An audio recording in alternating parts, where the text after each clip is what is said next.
What is your relational architecture actually built on?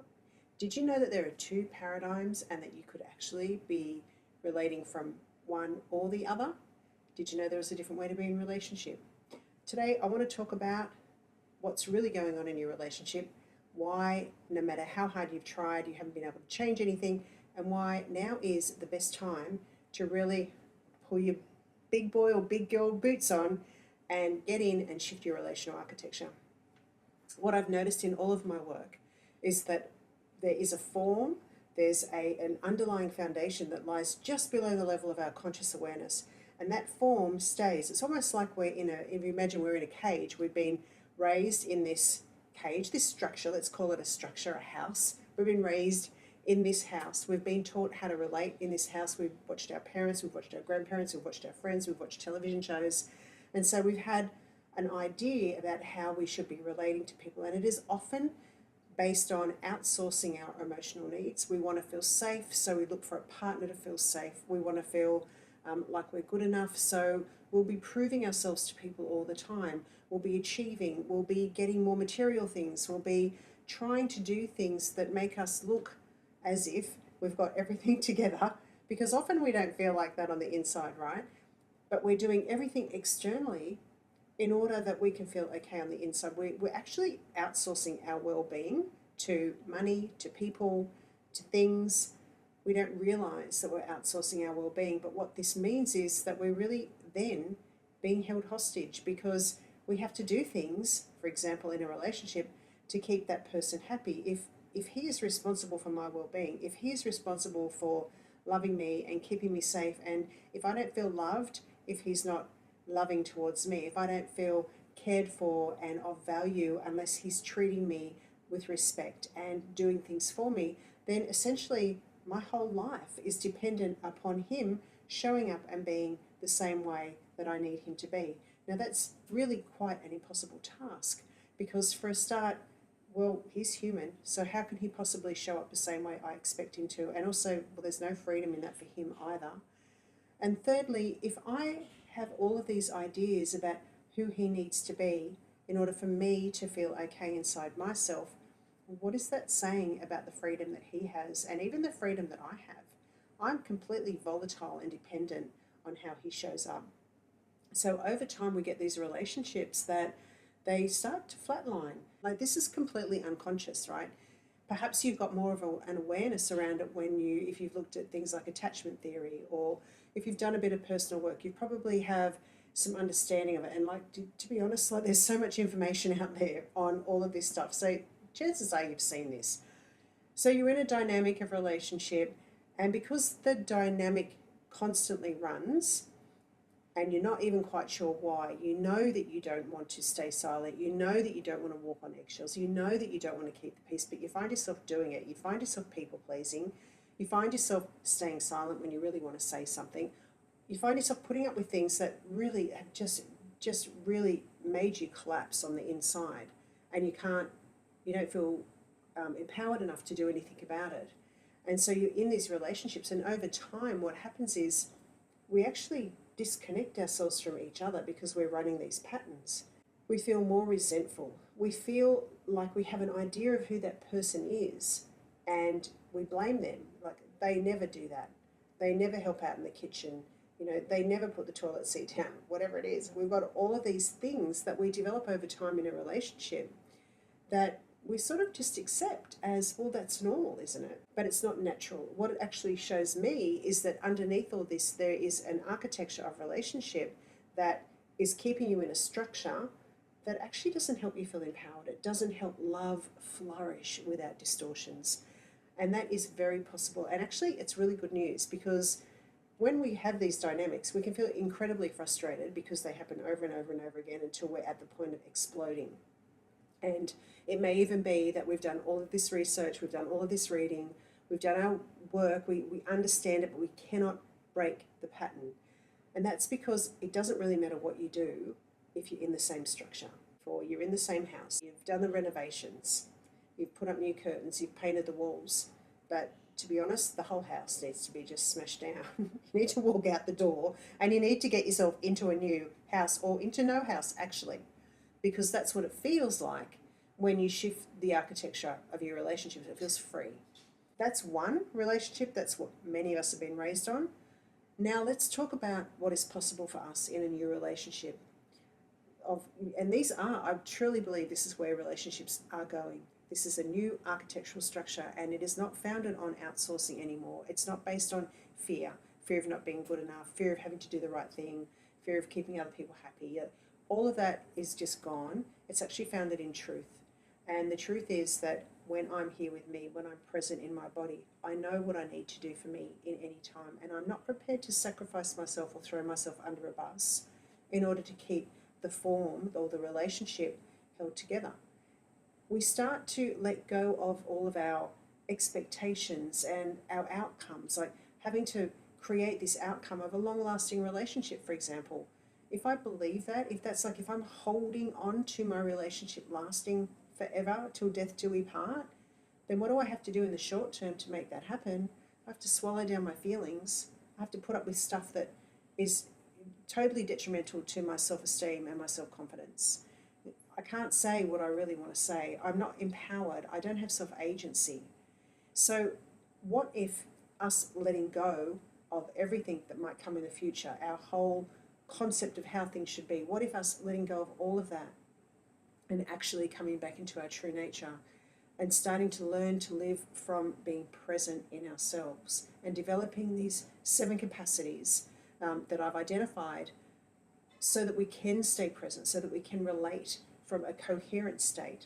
What if that actually had more likelihood of creating the relationship that we wanted? And doesn't that make sense to you anyway? That if I'm being true to me, if I'm not living this version of me that I created to stay in relationships. So my version used to be people pleasing, walking on eggshells, not saying what I thought, keeping the peace, not speaking the whole truth. I would filter everything that came out of my mouth. So in essence, it wasn't me in the relationship. It was like a puppet or a shadow version of myself that was living out all of these behaviors that I thought I had to live to be there. So it wasn't me. And so not feeling connected in the relationship was like no surprise. Not feeling satisfied or fulfilled in the relationship was no surprise, because the me that was in a relationship was not a me of substance. I was disconnected to myself internally. My true essence, my true nature, I didn't operate from that place. So there was a big gap between who I was acting as and who I really am. And that big gap showed up in my relationships. It showed up as disconnection. It showed up as all sorts of things, even with my children, out of control, powerlessness, helplessness, unsafe. I felt unsafe so often, emotionally unsafe. And why wouldn't I? Because I'm not anchored in my true nature. I'm operating as this version of myself that isn't substantial. So what could feel more unsafe than something that has no reality, that has no substance, that is just a program of my mind that I have developed since childhood? No wonder I felt unsafe. There was no solid, unshakable grounding in that version of me. We have the potential to live in a better paradigm than what we're in if we're in that relational paradigm. When we're living true to ourselves, we tend to insource all of our needs. We find that actually inside of us, when we're present, when we're coherent, that's where safety is. So in the old paradigm, we thought safety was a relationship that lasted. But now we discover that safety is actually being true to myself, knowing myself well enough that I can feel how solid it is inside me, that I can feel that connection to my own spirit. That is where safety resides, and it is an unshakable safety. That's what real safety is. In the old paradigm, I used to think trust was like, well, I'm going to get him to promise me to be faithful. I'm going to get him to make promises, like he has to be on time, or he has to do that, or he should show up, he can't be late from work. Whatever it is that I identified as me being able to trust that person. But of course, that trust was often shattered by something that was done, whether it was deliberate or not deliberate. And then I felt like I couldn't trust that person. It was very hard to build that trust back again. And that's even worse if our partner, somebody that we love, has been unfaithful in the past, right? And then we come into a new relationship, and so we're trying to control this new relationship make sure we can trust our new partner, but we're still basing it on this old paradigm way of thinking and being, which is you make promises that you're going to keep to me so I can trust you. Now, that's very backward looking, isn't it? So, what if when we come into this new architecture of relationship, trust is not about that? Trust is about how often can I turn up coherent and totally present in myself when stuff is happening around me? Can I stay anchored in myself? Can I stay holding myself safe? Because what happens then is I learn to trust me. And if I can trust me, I know I'm not going to throw myself under a bus. I know that I can trust my intuition to know what to say next, to do next. If something does come up that makes me feel really upset or distressed, I know I can rely on me. That's trust. But what else happens is when we're in these relationships where this architecture is specifically formulated for growth, to empower each of us, to hold us both in a vessel, right? This is the new relationship is a vessel that we live in, like a field we live in that helps us navigate challenges and mitigate misfortunes. We actually get to make sure that things don't happen because we can see them coming and we're working together. The two of us create this consciousness that actually is like a field around us that helps us flow through life. So what if when we're in one of these relationships, trust is built? Because not only do I have the capacity to stay connected to me and coherent and present when things happen, I'm not running away from myself, I'm not throwing myself under a bus, I'm not avoiding things, I'm actually here right now using what's happening to grow. But what if my partner was also doing that? This is a skill that can be learned. What if he or she learned that they could also stay more coherent, and because they've dealt with their stuff, because they've dealt with whatever hurt or pain that they've had in the past, that they've experienced that constantly gets activated, they know that they can actually not be activated now because they've done their work and they can stay coherent. So I can trust them to turn up coherently, predictably. If I'm sharing something that is, might be challenging to share, I know that they're not going to yell at me. I know they're not going to shut down. I know they're not going to walk away because they've done their work. They understand how to stay coherent, even though I might be in a state where my nervous system is a little bit activated. I can trust them. That's what trust is. Trust is we have both grown enough that we can stay present, even when stuff happens. Imagine that. Imagine when things come out of left field, which things do in life, right? But I can rely on my partner not to start having a go at me or blaming me. I can rely on myself to stay here and not abort into fear. Because when I get into fear, I just take myself back to the old architectural paradigm. Imagine that. Commitment is another thing. In the old paradigm, commitment was till death do us part, right? And it doesn't matter, we just do anything, say anything to keep the relationship together.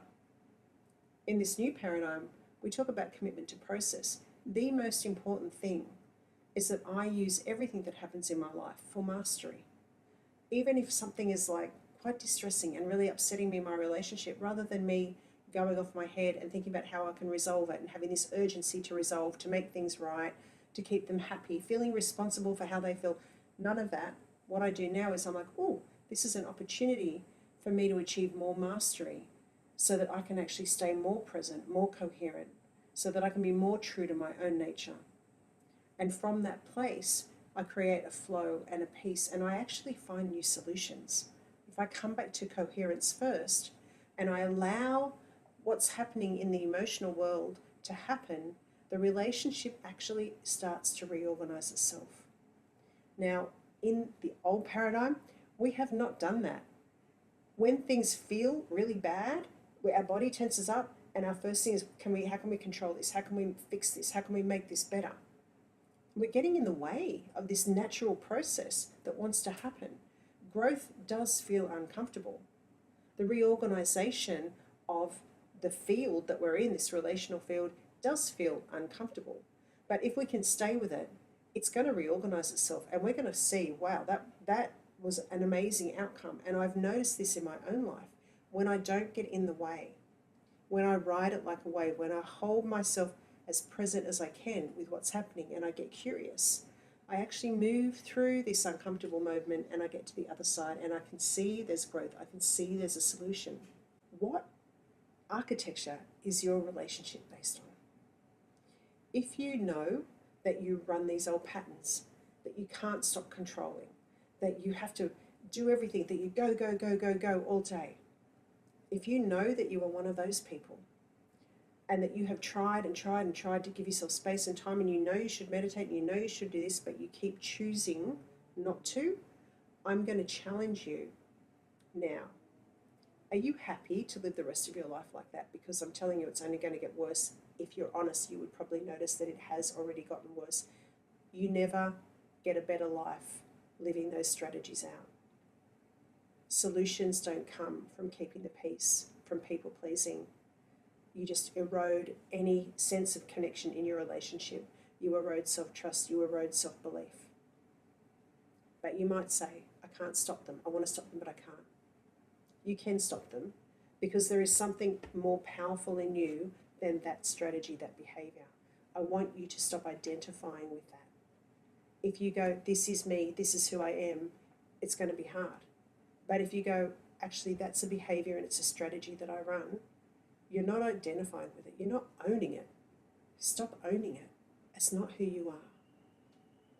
Remember, who you are is presence. Who you are is this spirit that lives inside you. That is the truth of who you are. And you can feel that.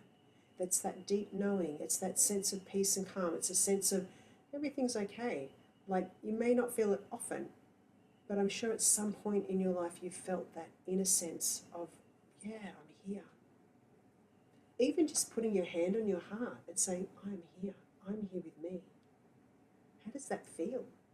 For me, I feel really safe when I do that because I am here with me. I'm not over here running around trying to keep somebody happy. The other thing that you can do when you run these behaviors of, I've people pleased again, here I am, I've gone and said yes when I meant no, I've gone and said no when I meant yes. Okay, use it for mastery. Don't give yourself a hard time because you're just kicking yourself when you're down and that's not helpful. Use it. Okay, why did I do that? Why can't I let go of this behavior? Well, if I let go, I feel anxious. Okay, what's anxiety about? Why do you feel anxious? You might find underneath all of that that there's a fear.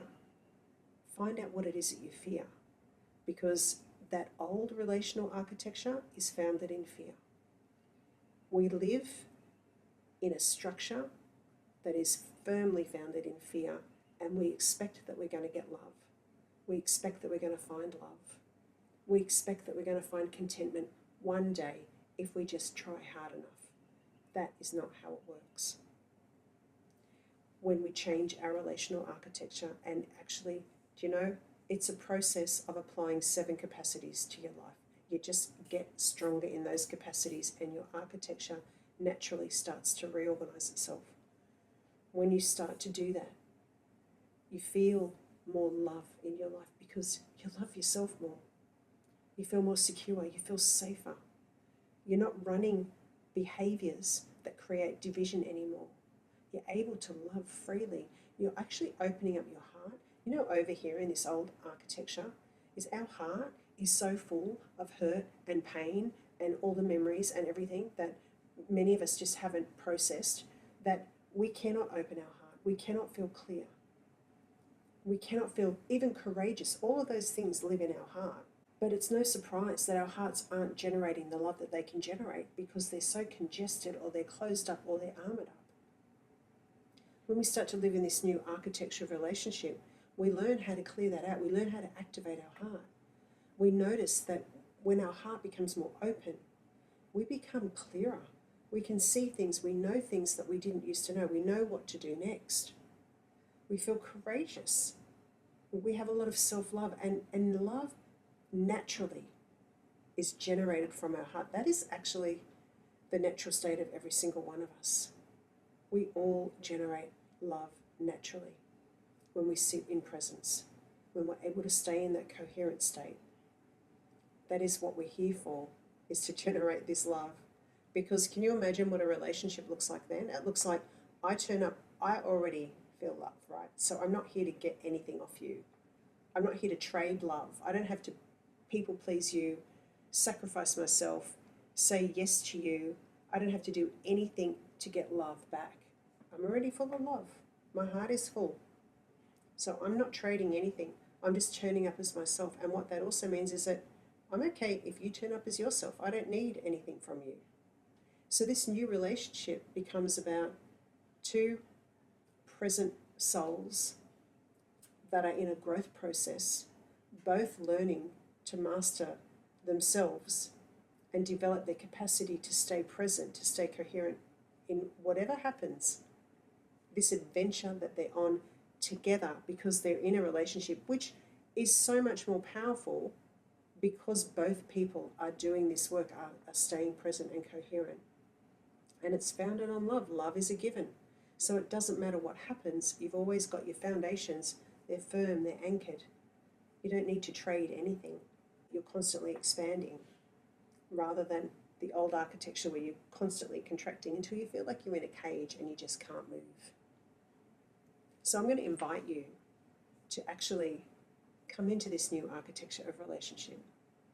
I've developed a new relational operating system which helps you decide what do I need to do with my feelings. Like there's a process of 1, 2, 3, 4, 5. If I do these 5 things, I can shift pretty quickly from reaction into coherence.